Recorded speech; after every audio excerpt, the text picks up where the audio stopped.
Reading with your kids. Hola, ni hao, konnichiwa, assalamu alaikum, shalom, mahaba, ciao, bonjour, namaste, jumbo, bienvenidos. Hey, my name is Jed Lee. Welcome to Reading with Your Kids. We are coming to you from the beautiful neighborhood of Reedville, located in the southwest corner of Boston, Massachusetts. We are so very honored and absolutely delighted that you are joining us in our mission to help all families grow closer through reading. We do that by sharing fun, thoughtful, and thought-provoking conversations from fascinating people who just happen to be writing books for kids of all ages. You can join us in that mission by telling all of your family and friends about the show and letting them know that they can hear us on the WREB AM/FM 24/7 radio network. And they can find us on the iHeartRadio app, on Spotify, Apple Podcasts, Amazon Music, Good Pods, Audible, Podcast Addict, CastBox, Player FM, Boomplay, Ghana, Himalaya, wherever you find your favorite shows. 3 fascinating guests for you today. First up, Veera Hiranandani is returning to the show to celebrate the greatest. FP LaRue is here to celebrate Scary Shivers mystery. And later in the show, Lakshmi Thamizhmani will be here to celebrate Ganesha Goes Green. This episode is brought to you by Feliz Navidad. It's December of 2019, and Pittsburgh is covered in a terrible fog. Even worse, all of the reindeer get sick and they can't fly. Everyone in the North Pole is worried they'll have to cancel Christmas. But just when all hope seems lost, Santa's pet, Feliz Navidad, raises his paw to help. And while a dog is not quite a reindeer, Feliz is their last chance to save Christmas. This is a book about perseverance and grit, Feliz Navidad, the story of how Santa's dog saved Christmas. Get your copy today, Feliz Navidad, by Ari and Rhea Helper. This episode of Reading with Your Kids is brought to you by 28 Days of Neon by Veera Rosenberg.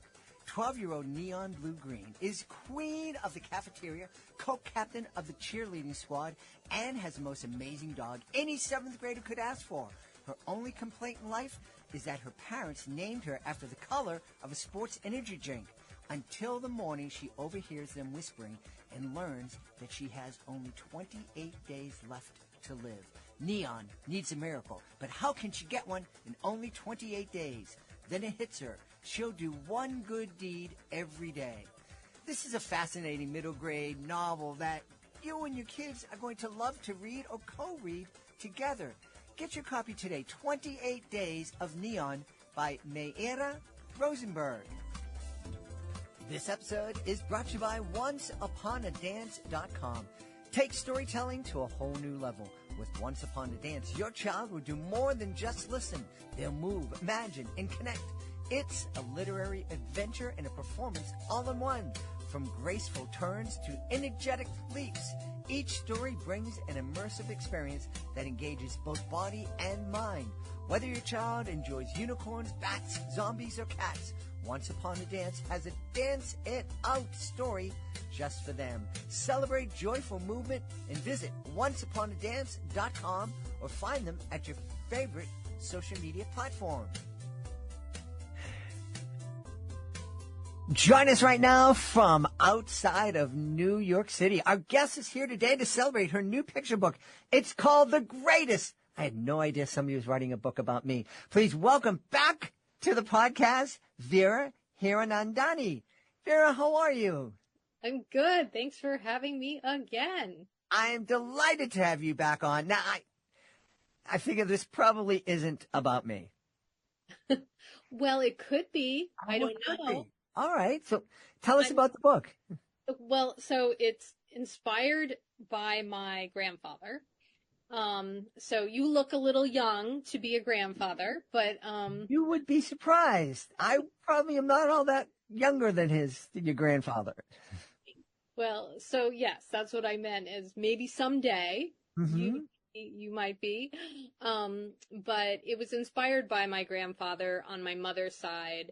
And he was just kind of this larger than life personality. He was really fun. He was really creative. And so when me and my sister and my cousins used to go over his house, it just felt like we entered this magical world. But when I think about it as an adult, it wasn't really that magical. You know, he would make up games, and he had this little kind of, you know, handyman space in his garage, and he loved to paint. So he had a little studio in his back porch, and he loved to garden. And so he would show us the flowers, and we would play games, and he would make up stuff, and he would teach us how to draw. And it was just really fun and magical. So I wanted to try to capture that kind of ordinary experience where you have a connection with an older relative as a child, where it does seem magical and really fun, and you're with your cousins and you're with your grandparents or whoever that may be. And we just sort of, that love is what really makes it magical. And I'm so happy that you said that, because I think a lot of us, we don't give ourselves enough credit for how magical we can be. Exactly. And so it's actually from his perspective, and he's sort of talking about how he loves his grandchildren so much, but he's just an ordinary man. You know, why do they think that he's so special? Why do they think he's the greatest grandfather ever? So he's not really giving himself enough credit in the book. But of course, he thinks his grandchildren are the greatest grandchildren ever. So you sort of find that out at the end, and how it kind of reflects that back and forth. And it was illustrated by Vesper Stamper, and she did an amazing job bringing this world to life and kind of, you know, infusing it with this magical sense of when they're in the backyard catching fireflies, or just when they're sitting around the table, there's always this sense of magic, even though you're, you know, it's just a backyard and a little house, and everything's sort of ordinary, but it's not. Yeah. I love this. And I have a feeling, probably wasn't your intention, but I think this book is more important for adults, grandparents, and caregivers to read than it is for kids. Well, I would love to see it as a family read, right? So you as the adult reading it might relate to it or connect to it in a way that a child wouldn't be able to understand that perspective, but they understand the perspective of watching the children play in the book and experience this. So I'm hoping that it would kind of have that dual experience for both the older adult reader and the child, whoever they both think they're the, you know, whoever the greatest people are that are reading it and enjoying it. You know, just this past weekend, I had a very long drive, and it was 3 hours one way and then 3 hours back again, the opposite way, after being at some place for 2 hours. And along the way, my niece called me, and we spoke for an hour and a half.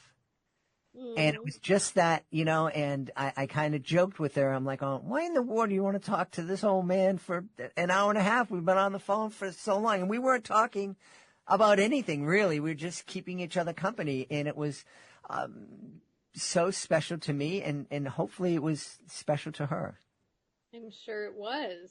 And so, you know, not everybody is lucky enough to have those kinds of family relationships, or it could be, you know, a neighbor, or, you know, whoever kind of you feel sort of appreciated, and that kind of dual appreciation that amps up the experience. And whoever it is, you know, I that's what I hope to either kind of inspire. Maybe you're not thinking of it that way, the readers, you know, that it is kind of magical, but my memories are magical. When I think back of those times. And, you know, one thing that I also love to write about is just there's so much inspiration that you can take if you're a creative person from the relationships that you have. And that can mean a whole bunch of things. So I'm always looking at relationships between brothers and sisters and siblings, and relationships between parents and kids and friends And, that's really the stuff of life, whether those are positive relationships or not. And so I just look back at my own family, my own relatives, my own friendships, everything that I've been through, or different things that I've heard from family lore, family stories, or family history. And that's always been my muse, because I feel like that's our lives, And so I'm trying to kind of capture that and turn it into different stories. Now, when you are writing about these relationships, are they kind of autobiographical, like, yeah, this is how it was? Or is it like, oh, that relationship wasn't perfect and it would have been better if it was like this? And how do you go about that? Right. Well, I don't think this particular picture book, I am sort of creating this magical experience and taking those memories that were most magical, and putting them in this story and kind of planting those seeds and growing this story out of it. I certainly write about all kinds of conflicts in relationships, in family relationships or friendships in my stories, certainly my novels. So I certainly am not saying that, I'm only writing about these wonderful relationships, but I tend to write with a sense of kind of a hopeful arc, that if people are having problems with each other, that they do find a way to a better place. Of course, we know that's not always the case, but I like that sense of hope in my writing, because then it inspires me to kind of not so much sort of show how it's supposed to be. I hope that I do it in a realistic way. But I think that part of my job as an author for young people is to kind of put those little bits of hope in subjects that are very difficult, because I write about historical subjects that are much heavier than what I'm writing about in this picture book. But I always want to have that sense of hope, people getting to a better place. Do you find it difficult to go from writing a novel with 20 or 30,000 words to then having to tell a story with only 600 words? Yes.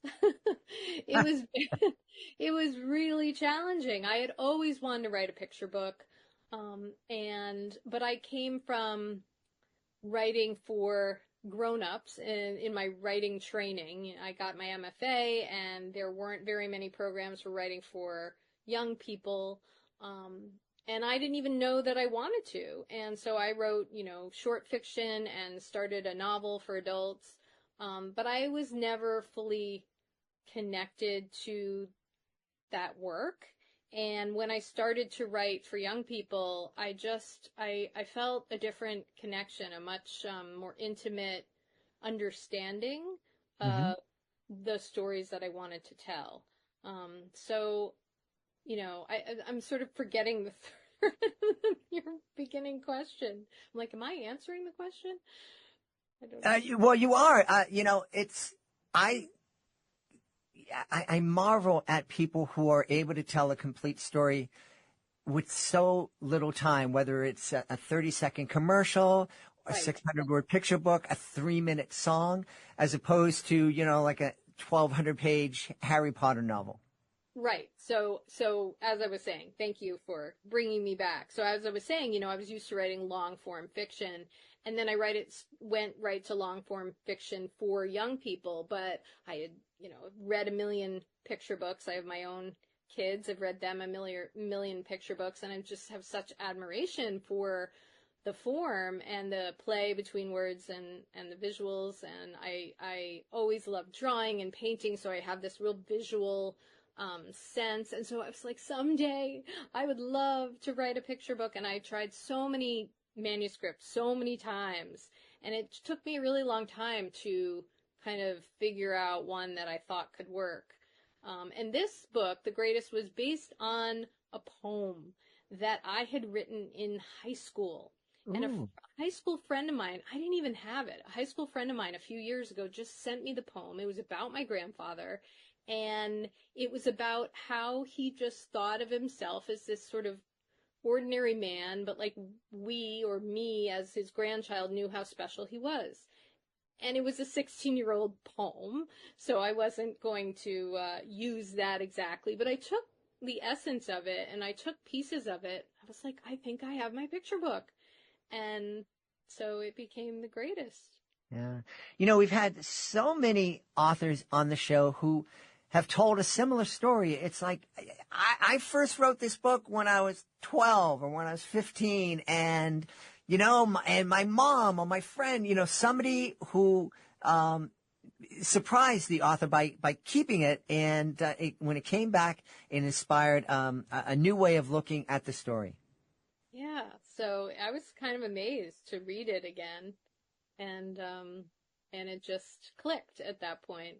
But it is a lot harder to make every word count in that way, and especially when I draft a novel, you know, I'm kind of meandering. My first drafts, I'm trying out this, I'm going over here, I'm seeing where the story might be, you know, in this pocket or that pocket, and so my first drafts are, I give myself a lot of leeway to discover that story. And in a picture book, you can do that, but, you know, you're going to end up doing many, many, many revisions, which I did, to really just lock it in a certain way. You know, it just has to be so perfect. And not that I'm saying this book is perfect, but you know what I mean, like the way you feel about the manuscript. Yeah. I bet a lot of people, I think, don't realize how much work goes into writing that 600-word picture book. Yes.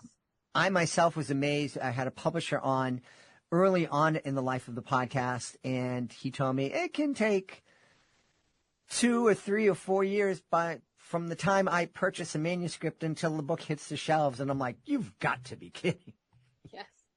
Yes, and publishing just moves slowly anyway, so it is not for people who need that kind of immediate gratification.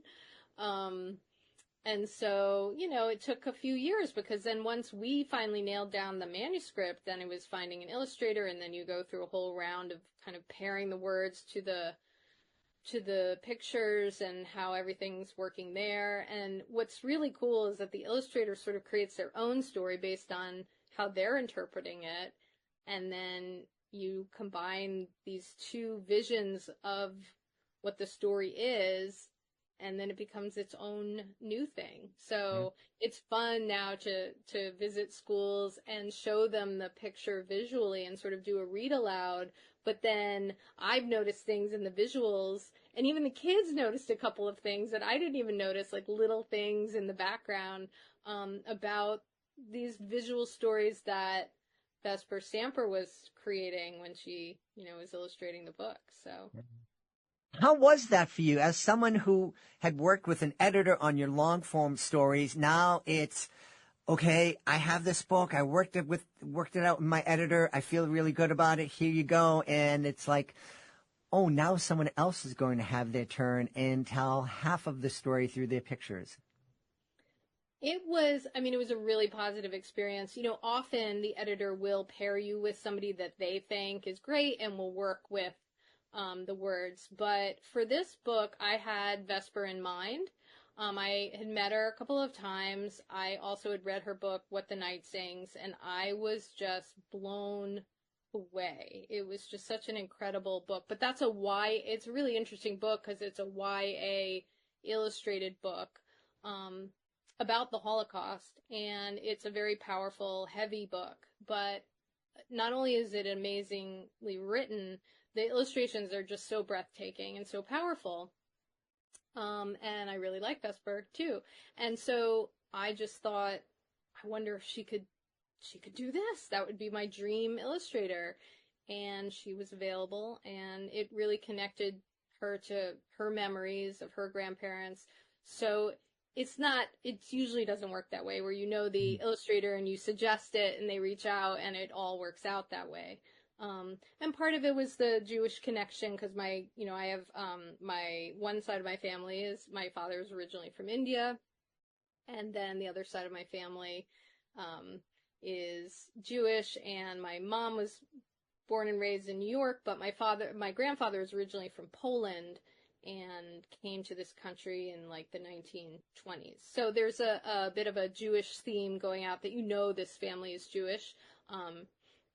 obviously anybody can read it, but there's also that part of it that my grandfather was more religious than my family. And so that was my kind of exposure to Judaism, honestly, and the holidays that we celebrated with him. So I wanted that to be a part of the book too.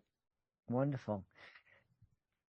I love that this book is out there, and I love that there are more books celebrating intergenerational friendships with our family members and neighbors that are coming out, because I don't think, and I haven't traveled extensively around the world, but I've traveled a fair amount, and when I go to especially Latin American countries, I feel that the intergenerational relationships are valued way more in some of those cultures than they are here. And I don't feel that we celebrate those relationships here in the States and in other Western countries as much as we should, because I think they're very valuable.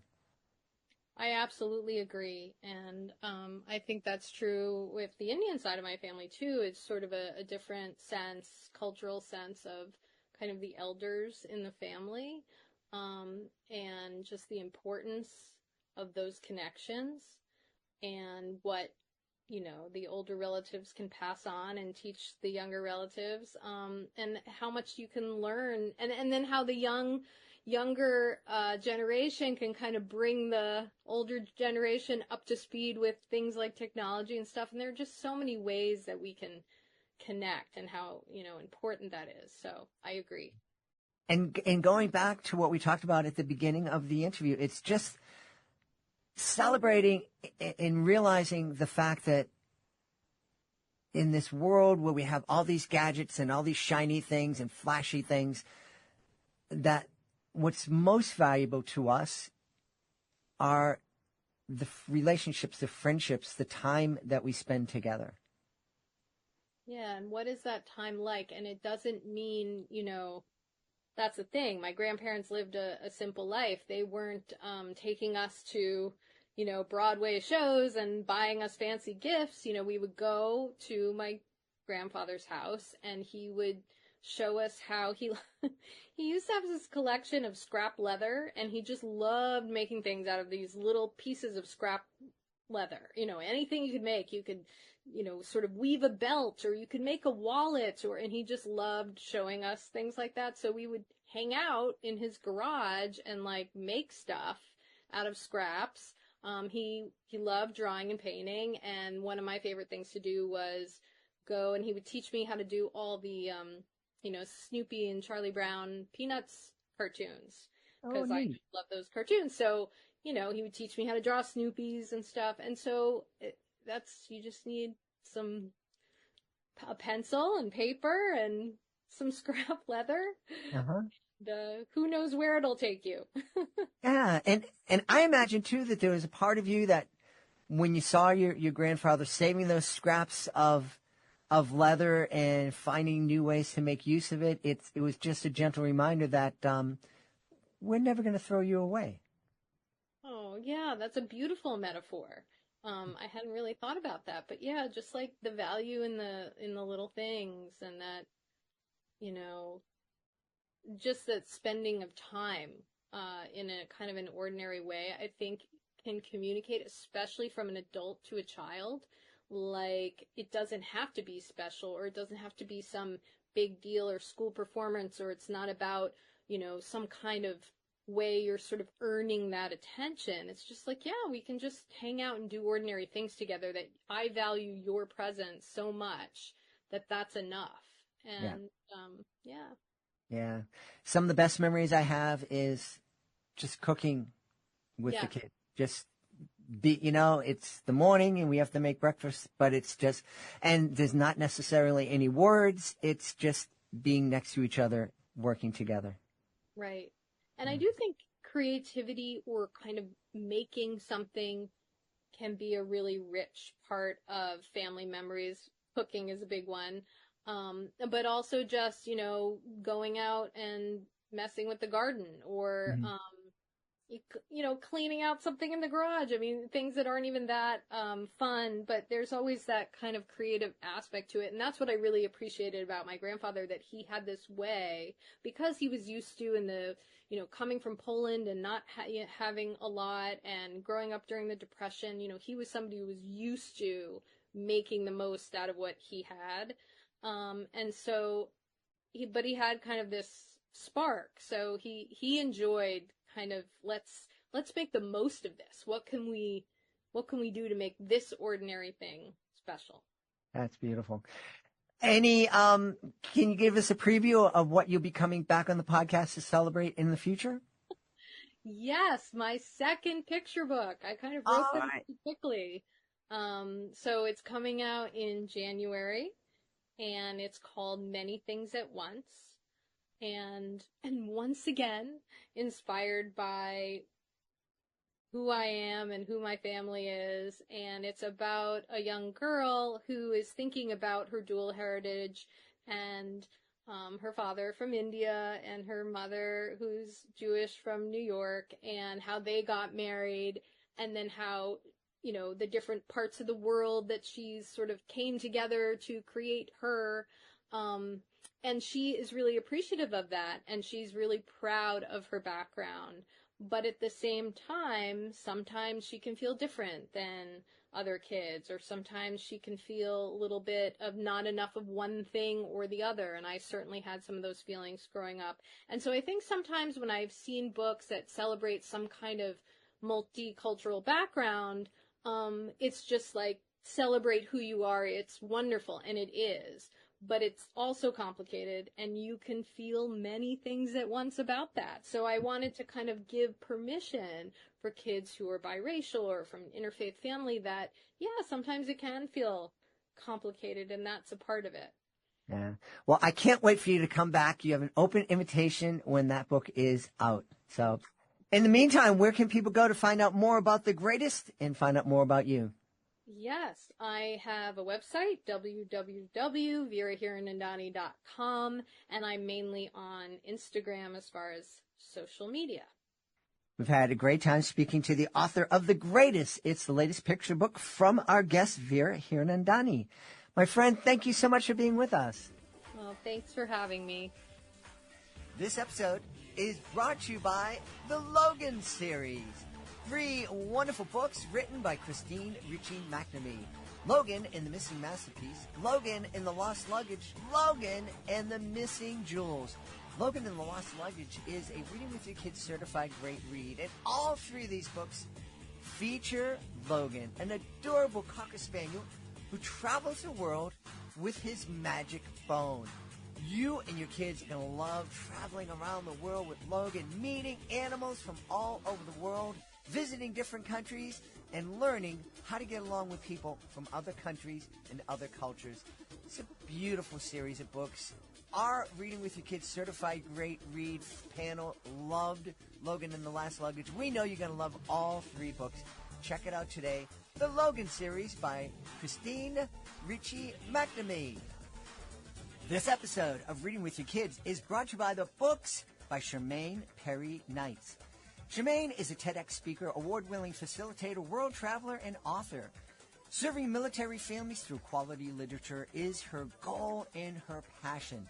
Her books are absolutely amazing. They are just full of great messages. Books like I'll Find My Way, and That's Okay. I Move a Lot, and That's Okay. And It's Cool to Be Kind. Such great books that you and your kids will absolutely adore. These books deserve to be in your family library. Get them today. The books by Charmaine Perry Knights. They're available today at Amazon.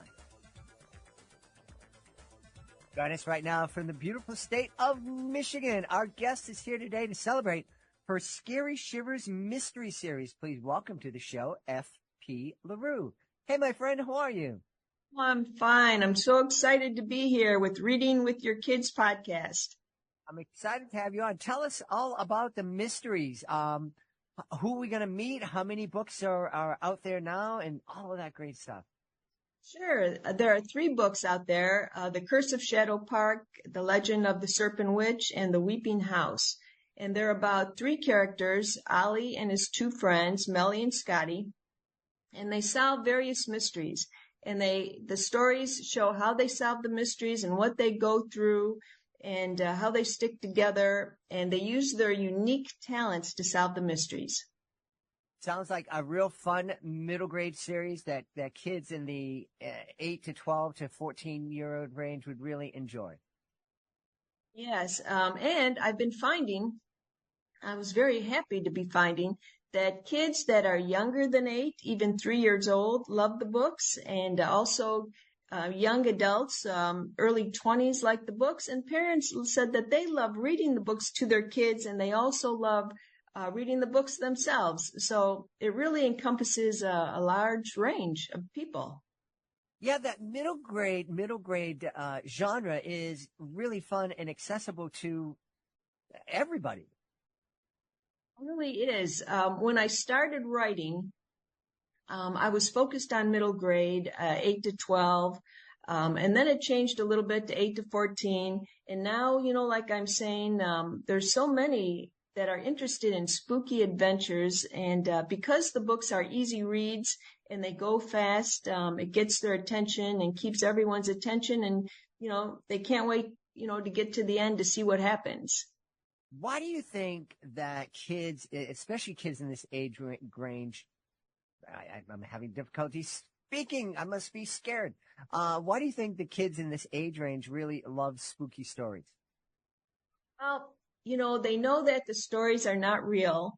So no matter what happens, no matter what, terrifying creatures or ghosts or witches or whatever, that they know that they're always safe no matter what, but they can enjoy being scared and use their imagination, as to what can happen. And so they know that they don't really have to be worried about anything. They can just enjoy the story and go along with the characters. How did you discover that this genre is your sweet spot, writing-wise? Yeah, it was very surprising, actually. It was during COVID. And we kept hearing about how the reading ability of children was going down. And I've always loved reading, and I wanted to do something about that. And at that time, my husband had purchased an online program that had various authors on it. And I've always loved reading, like I said, and I've loved spooky, scary stories. And I checked out these authors, and I just happened to come across an author that wrote spooky, scary adventures. I checked into it. And the more I checked into it, and he was very, very clear on what to do if you want to write these kind of books. The more I checked into it, the more I thought maybe I could do it. And, I kept coming up with ideas and what's the best idea and, what's a fun story. And then I came up with The Curse of Shadow Park. And that's kind of how it all started. And it just sort of went from there. I never really expected to be writing children's books, but this author really inspired me to do so.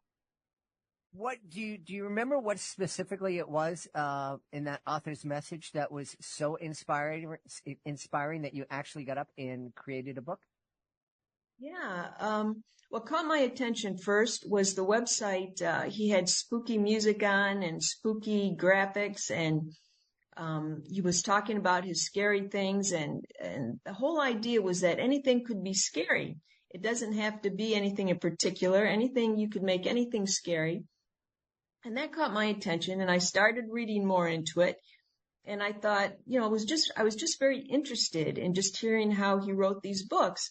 And the more he explained, how he got his ideas, and one thing led to another. And then I thought, well, I think I can do this myself. And, and then I tried it, I tried it on other, little children to see if they liked it. And the more I checked into it, it just caught my attention. Wonderful. I would just, you're talking about anything can be spooky, scary. I just returned from a trip to Ireland, and one of the things that we did very early one morning was go out on a jaunting carriage ride through the national park, and it was a lot of fun. But both there were trees on both sides of the pathway, and there were dark spots and branches were coming over. And I thought, wow, change the time of day that we're going through here, and going at night with the mist and everything and the different creatures coming across the road. This could be a very scary and a fun, scary ride. Oh, absolutely. It doesn't take much for your imagination, to go and think of different things, and, taking a ride and being in the forest also.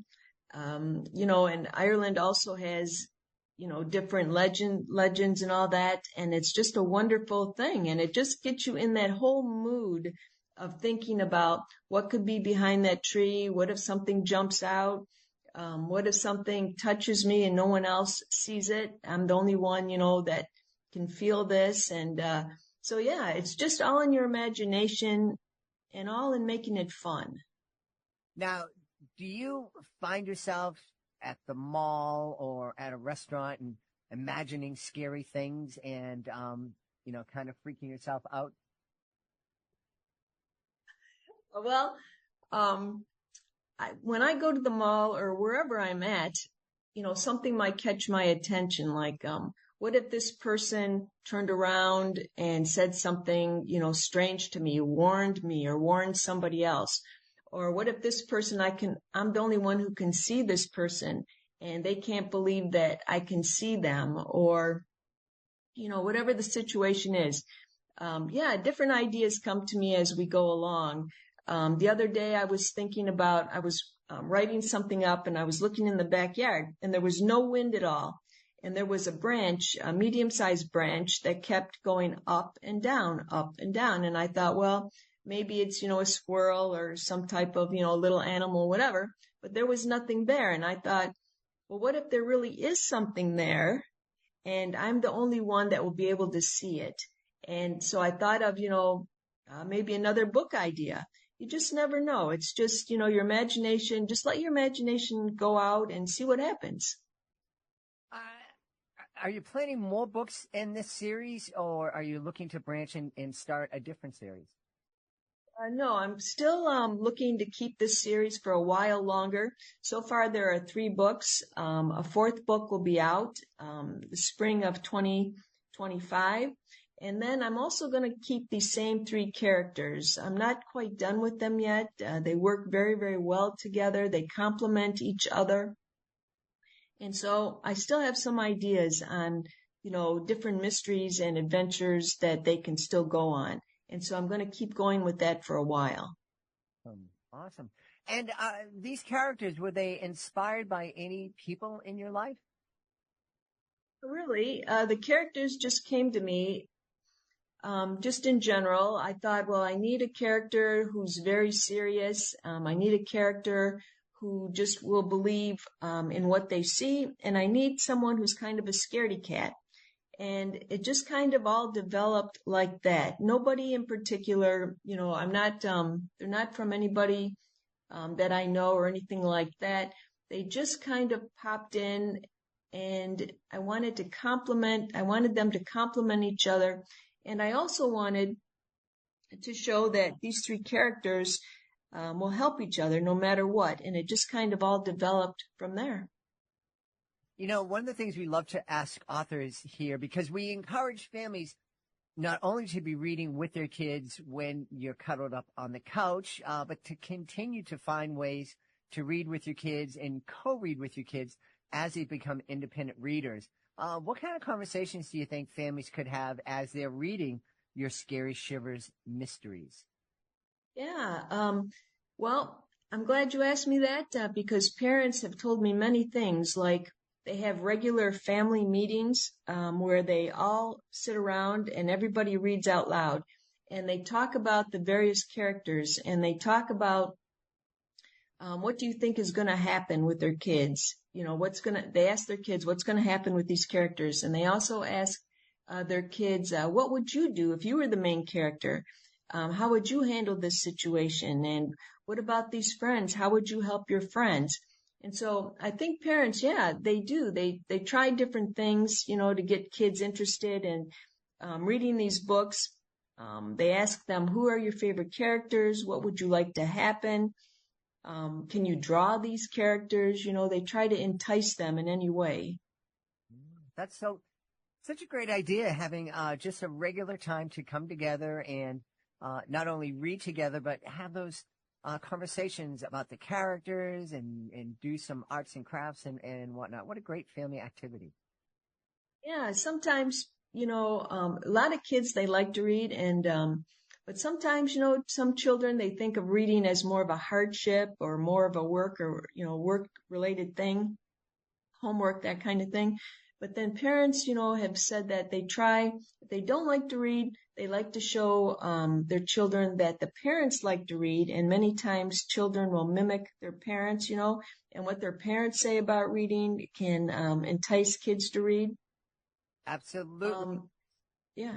Questions that I asked LeVar Burton many years ago when he was on Reading with Your Kids. And, I asked him what inspired his love of literacy, and he very quickly said it was his mom. Seeing her read a novel or magazine all the time was what inspired that love of reading.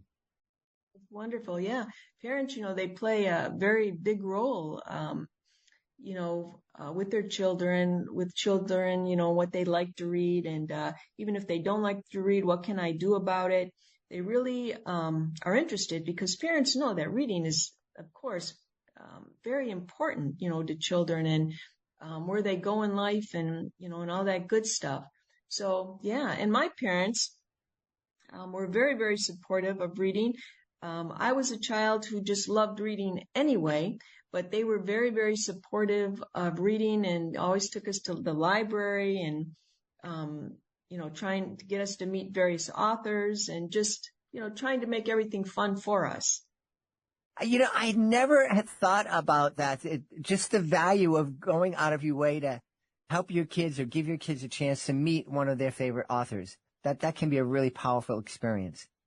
Yes, it can. And sometimes we don't know about it, but of course you can check your library or bookstores and all that.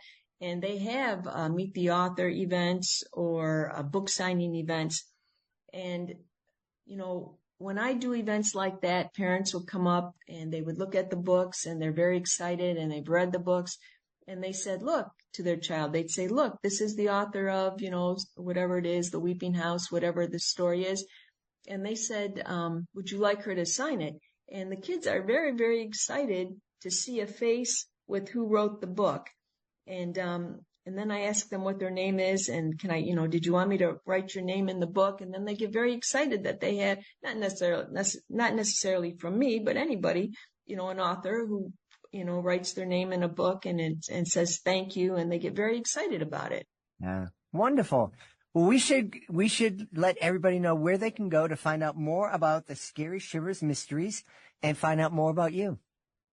Yes. Well, my website is fplarue.com, or they can go to scaryshivers.com. They can follow on Facebook, FP LaRue. The books are available wherever books are sold. Amazon has them, Barnes & Noble.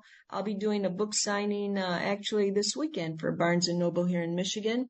And so anywhere books are sold, you can order one or, buy one. Whatever the situation is, or contact me from my website or come to the various book signings that I have, whatever's easiest, for parents to do.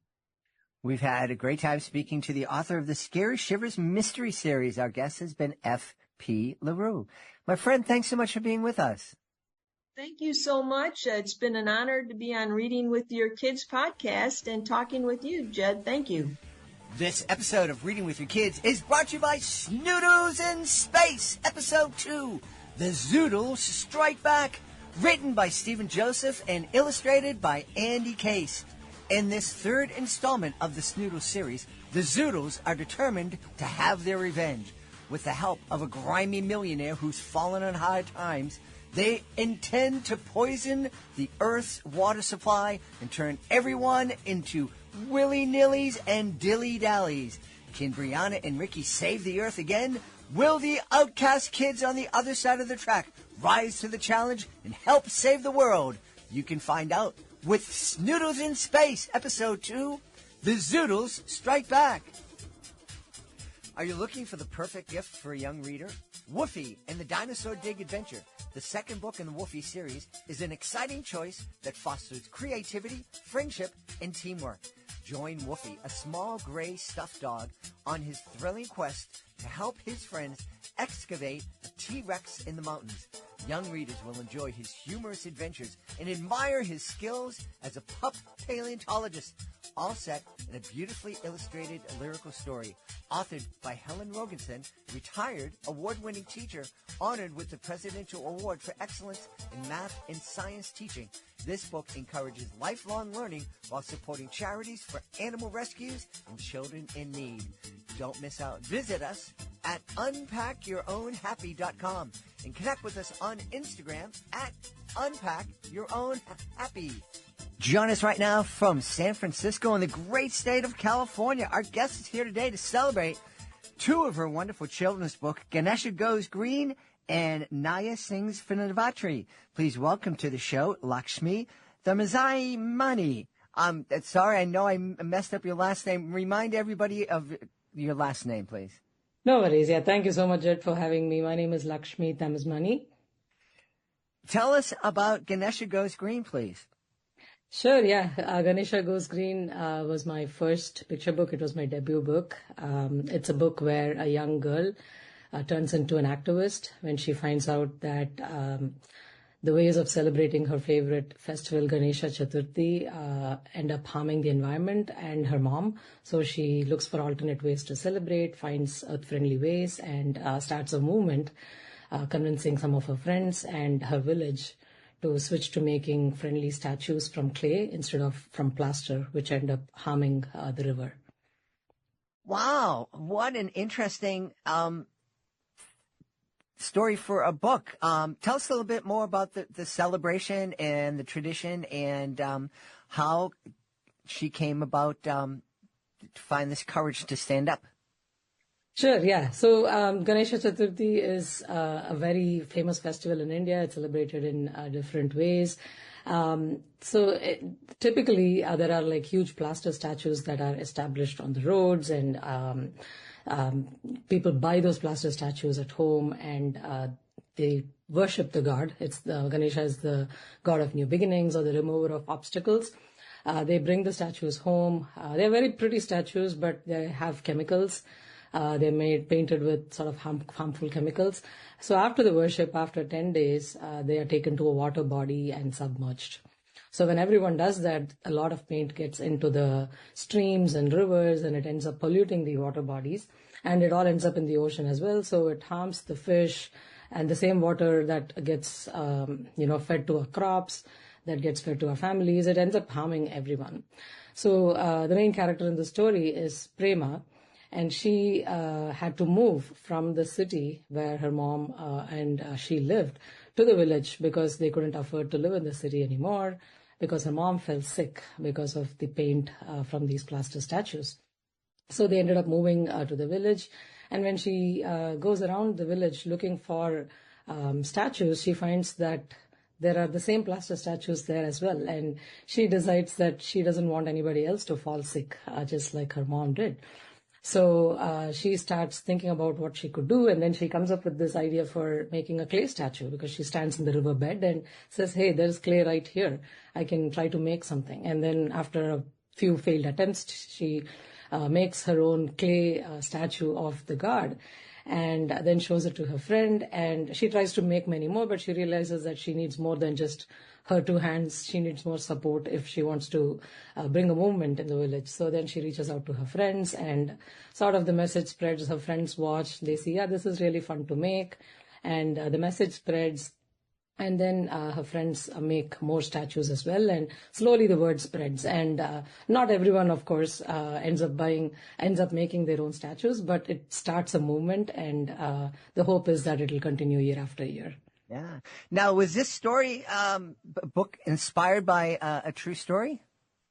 It's more of my research that I found. When I researched for the book, I found that the government of India has acknowledged that this is causing a lot of pollution across the country. So they have restricted how you can, dissolve statues. And they said they've installed tubs where everyone can go and dissolve their statues so they don't end up polluting the natural water sources. So it is inspired by a lot of the research that I did for this story. And of course, growing up in India, I've seen all these statues in the celebration. So a lot of the backdrop for the story comes from my own personal experiences. That's really fascinating. I love to learn about different cultures, and I'm curious, why is it important to dissolve the statues after a few days? It is more of a tradition. So it started out as just a way during the colonial rule, it started out as just a way for people to gather in huge numbers, which was not allowed at the time. So that was the political motivation behind starting the festival. And the dissolving was more of a ritual. It's like bringing the god home just to stay with us for a few days and taking care of him and sort of sending him off so he can go back to his parents. Yeah. So that's sort of the symbolic ritual. Tell us all about your other book, please. Sure, yeah. My second book, Navya Sings for Navratri, was recently released, I think in August. 9-night festival that celebrates the victory of good over evil. So the book is set with Navratri in the background, and it's a story of an Indian American girl who overcomes her stage fright as the festival progresses with the support of her family. She learns how to overcome her fear of singing on stage and eventually finds the courage to sing. Well, Lakshmi, we should tell everybody where they can go to find out more about your books and find out more about you. Sure, yeah. My website is LakshmiThamizhmani.com, which is my first name, last name.com. I think you can find books. Ganesha Goes Green was published by Barefoot Books last year, and Navya Sings for Navratri was published by HarperCollins this year. So you should be able to find them in any bookstore. You can find them online on Amazon, Barnes & Noble, or your local favorite bookstore. So they should be found wherever books are sold. We've had a great time speaking to the author of Ganesha Goes Green. Our guest has been Lakshmi Thamizhmani. My friend, thanks so much for being on Reading with Your Kids. Thank you so much. I really appreciate it. We hope you've enjoyed this episode of Reading with Your Kids and will join us for the next exciting episode of the show. Until then, please be sure to connect with us on social media, facebook.com/readingwithyourkids, at Reading with Your Kids on Instagram, at JedleyMagic on Twitter. Hey, one of the things we ask you to do to help us bring more people to this mission of helping all families grow closer through reading, we ask you to write a review on the iHeartRadio app, on Spotify, Amazon Music, Apple Podcasts, Good Pods. Another great way to recruit people to our mission is by sharing links to the show, links to our website, links to the show on whatever podcasting platform you may be listening to on social media. If you have a big following on, or even if you have a little following, please be sure to tell your friends on social media that you love Reading with Your Kids and you'd like them to join us in our mission to help all families grow closer through reading. We have a great YouTube channel, youtube.com/Reading with Your Kids. You can find all of our Drawing with Your Kids and our STEM is Family Fun videos at our YouTube channel. We also have what we think is a pretty cool website, readingwithyourkids.com. There's a contact button up at the top of the page you can use to send us a message. Let us know what you love about the show. Let us know what we could be doing better. And let us know who you would like to hear on a future episode of Reading with Your Kids. And if you are an author, please be sure to click the author's click here button up at the top of the page. You can find out how you can be a guest. Being a guest, it's fun, it's easy, and it gives you the chance to tell thousands of people all around the world about your great kids book. You can also learn about our very effective and extremely affordable promotional packages.